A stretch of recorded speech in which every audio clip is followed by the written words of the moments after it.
comment je me retrouve à exposer au Zénith, comment je me retrouve dans l'underground à faire des fresques dans les rues, comment je me retrouve à abandonner certaines toiles de moi dans la rue. Aujourd'hui, mon but à moi, en tant qu'artiste, surtout jeune artiste, c'est de me rapprocher de plus en plus de ma communauté. Donc de ma communauté TikTok, Instagram, de tous ceux qui me suivent sur les réseaux depuis le début. Parce que vous avez été là, vous avez été toujours là pour soutenir. Même si au fond vous ne saviez pas ce qu'on traverse, ce qu'on vit en tant qu'artiste et en tant que jeune artiste surtout. Vous ne savez pas le système auquel on est confronté, les difficultés quotidiennes. Moi je vis pour l'art. Je pense pour l'art, je respire pour l'art. Tout ce que je fais est artiste. En fait, je me vois pas en vrai sorti de ma zone d'artiste pour faire autre chose. Il y a que l'art dans ma vie. J'ai fait des études d'art jusqu'à aujourd'hui. Voilà. Donc, il y a que ça pour moi.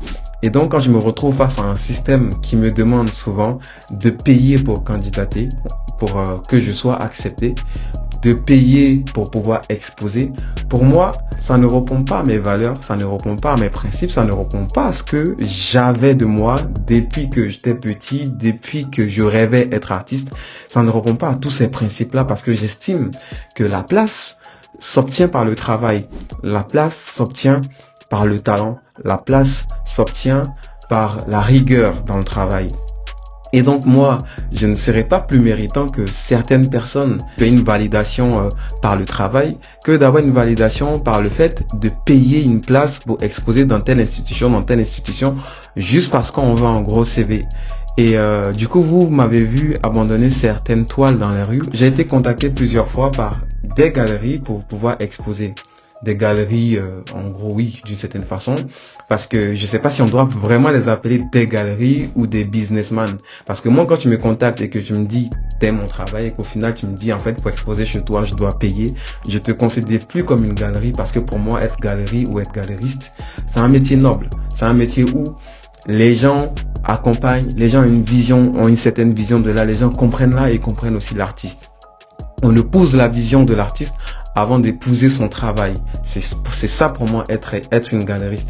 Et donc quand on me demande de payer pour candidater, moi ça ne répond pas à mes valeurs. Du coup pour ça j'avais fait une vidéo pour dire le fait que je peux pas payer ma place, moi en tant qu'artiste, dans un système pour lequel je suis totalement méritant parce que j'ai eu à faire des études dans l'art, je continue à travailler, je continue à produire.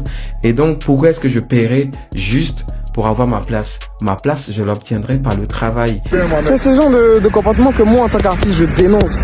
Moi, ma place d'artiste doit se mériter.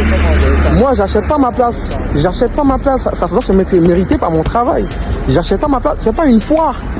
C'est pas une foire. C'est pas la AK. C'est une galerie. Pourquoi est-ce que je dois payer moi pour exposer? Ça n'a pas de sens pour moi, en tout cas.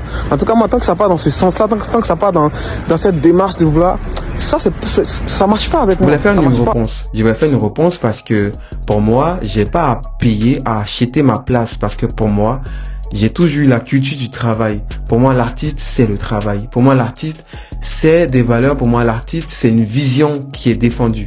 Quand cette vision-là n'est pas comprise et que je dois d'abord payer avant d'être écouté, pour moi, c'est quelque chose qui ne correspond pas à mes valeurs, qui ne correspond pas à cette vision que j'ai de l'art même dans son ensemble. Comment je pouvais répondre à ce système capitaliste qui ne met plus l'artiste au centre, qui ne met plus la sensibilité au centre, qui ne met plus la vision de l'artiste au centre, qui ne met plus la technicité, si vous voulez, de l'artiste au centre, mais qui ne met que des gens qui sont capables de payer pour candidater à des appels d'offres, pour payer des espaces pour exposer. Moi, c'est des choses qui ne correspondent pas à mes valeurs.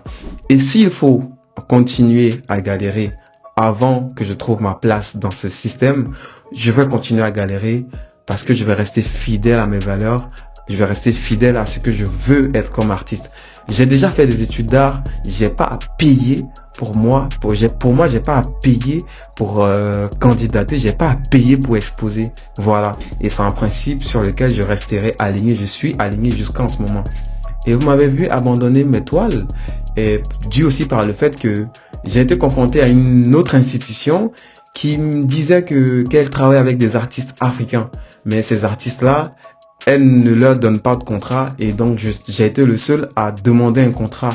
Et sachez qu'on est en France, je dois bien justifier de ma situation, de ma posture d'artiste, donc auprès justement des institutions administratives. Donc moi je demande un contrat et la galerie est surprise que je demande un contrat, etc. Et donc on discute des termes du contrat. Et quand on discute des termes du contrat, il se trouve que la galerie ne veut pas me fournir le matériel, ne veut pas payer le matériel pour que je puisse produire, mais veut 50% sur les ventes, etc. Donc sachez que ça a été une nouvelle galerie qui s'est installée à Paris, qui est de base dans un pays d'Afrique, donc qui travaille beaucoup avec des artistes africains. Et donc moi je me retrouve face à ça, une institution qui me dit qu'elle ne paiera pas mon matériel, qui me fournira rien, donc moi je vais payer mon matériel, je vais gérer ma production, et voilà, elle va me prendre 50% sur les ventes, déjà ça, et puis après sur les 50% qui me reviennent, moi je dois encore enlever pour l'URSSAF d'un taux qui va jusqu'à 20%. Et donc voyez ça, moi je ne travaille pas pour l'argent, mais je veux pas aussi on se foute de mon travail, tu vois. Et donc du coup je me suis dit, est-ce qu'on peut pas rediscuter des thèmes du contrat déjà? Donc au niveau matériel, je n'ai pas discuté à ce niveau-là, j'ai accepté le fait que je vais fournir moi-même, je vais produire moi-même. Et j'ai demandé à cette galerie de me fournir une ligne de travail, c'est-à-dire une direction. Qu'est-ce qu'on va faire concrètement dans ce contrat-là? J'avais demandé à cette galerie-là de me fournir un programme qui détaille nos différentes activités. Du coup, j'ai renvoyé le contrat et j'ai mis tout ce que je souhaitais et tout. Et voilà, et que le pourcentage ne me convenait pas. Et donc cette galerie me fait un retour comme quoi finalement elle pense qu'on va s'arrêter là, qu'on ne pourra plus travailler, etc. Donc moi ça m'a pas choqué, mais j'ai été un peu frustré parce que pendant qu'on discutait le contrat, vu que cette galerie m'avait annoncé qu'il y allait avoir une exposition, vous avez vu, j'ai même parlé à certains qu'il y aurait bientôt une exposition. Cette vidéo pour moi c'était une réponse à un système, c'était une réponse à certaines institutions qui ont basé leur modèle de réussite, qui ont basé leur modèle financier sur la précarité et sur la peur des artistes de finir dans l'anonymat. Et j'abandonne ces œuvres-là pour leur dire ici que, hey, l'artiste ici c'est moi ici le talent. Donc en fait, aujourd'hui je me retrouve dans l'underground parce que je me suis retrouvé dans un système aujourd'hui qui ne correspondait pas à mes valeurs. Je ne dis pas que c'est tout le système, mais il faut bien qu'on en parle. De notre génération, il n'y a pas beaucoup qui ont ce courage-là de parler parce qu'ils se disent quoi? Si on parle, on va être blacklisté, on va être ceci, on va être cela. Aujourd'hui, je me retourne vers ma communauté, je me retourne vers vous, je me retourne sur ma communauté Instagram, TikTok. Aujourd'hui, savez-vous que je veux travailler parce que je veux être l'artiste du peuple que d'être l'artiste des institutions. Je veux que vous compreniez mon travail, je veux être au plus proche de vous. C'est ça ma position en tant qu'artiste. Je ne dis pas que j'exposerai pas dans les institutions, mais j'exposerai uniquement avec des institutions qui correspondent à mes valeurs, qui correspondent à mes principes, qui comprennent où je veux aller dans ma vision artistique, qui épousent ma direction artistique et qui m'accompagne. C'est ce que j'avais envie de faire comprendre, c'est ce que j'avais envie de faire entendre par ce geste. Vous avez longtemps été là à me suivre, vous avez longtemps été là à partager, à liker, à commenter. Je veux des gens qui comprennent ma vision, je veux des gens qui savent pourquoi ils commentent, qui savent pourquoi ils like. Ce que je veux aujourd'hui, c'est un engagement fort. C'est un soutien fort venant de ma communauté. C'est pour ça que vous avez remarqué, je prends de plus en plus la parole sur les réseaux pour pouvoir vous expliquer ma vision artistique, ce que je pense de l'art et où on va, c'est quoi notre direction à tous aujourd'hui, pour que vos likes, vos partages, vous puissiez comprendre que ça a une utilité. Pour mon exposition au Zénith, j'ai été contacté par le staff de Didi B. Mais avant ça, Didi B c'est quelqu'un qui commente, qui like et qui partage beaucoup mon travail.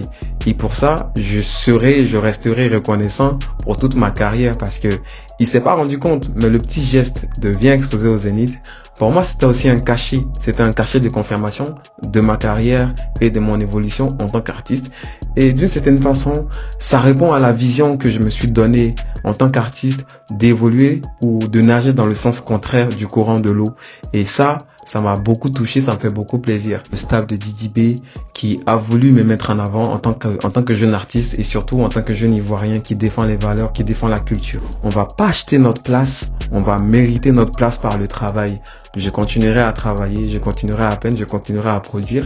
Oui, il y a des difficultés, il y a des obstacles, comme tous les domaines. Souvent, c'est dur.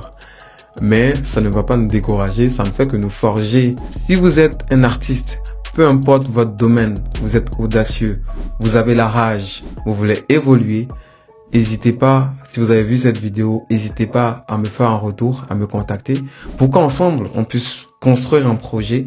Et si vous êtes un espace qui avait besoin d'activités artistiques, de faire exposer des artistes, n'hésitez pas aussi à me contacter pour qu'ensemble, on puisse organiser quelque chose et faire une exposition.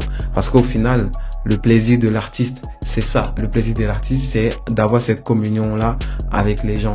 Donc aujourd'hui, je suis décidé à faire les choses comme je l'entends, surtout comme je le pense. Big up.